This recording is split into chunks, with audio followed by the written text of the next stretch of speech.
ആരായാലും എവിടെയായാലും നമുക്ക് നമ്മുടെ വീടുമായിട്ട് കണക്ട് ചെയ്യുന്ന ഒരു മാർക്ക് ദൈവതമ്പുരാൻ തന്നിട്ടുണ്ട്. അമ്മയുടെ ഗർഭപാത്രത്തിലായിരിക്കുമ്പോൾ ഒരു കുട്ടിക്ക് ഈ ലോകവുമായിട്ട് കണക്ട് ചെയ്യുന്നത് പൂക്കൾക്കൊടിയാണ്.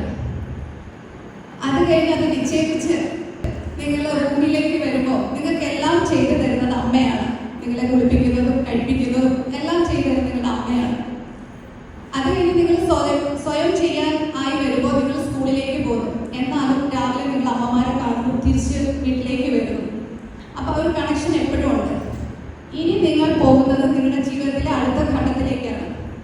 അവിടെ നിങ്ങൾ ദിവസവും നിങ്ങൾ അമ്മയെ കാണുന്നില്ല, ആഴ്ചകൾ കാണുന്നില്ല, മാസങ്ങൾ കാണുന്നില്ല. എങ്കിലും നമ്മുടെ ശരീരത്തിൽ ആ ഒരു മാർക്കുണ്ടല്ലോ, ആ ഒരു കണക്ഷൻ എപ്പോഴും നിങ്ങൾ ഓർത്തിരിക്കേണ്ടതാണ്. എത്ര സമയമില്ലെങ്കിലും, എന്തൊക്കെ പഠിക്കാനാണെങ്കിലും, എന്താണെങ്കിലും നിങ്ങൾ ദിവസത്തിലെ ഒരു ചെറിയ സമയം നിങ്ങളുടെ അമ്മയുമായിട്ട് സംസാരിക്കാനും അന്നത്തെ വിശേഷങ്ങൾ പങ്കിടാനും ശ്രമിക്കണം. പിന്നെ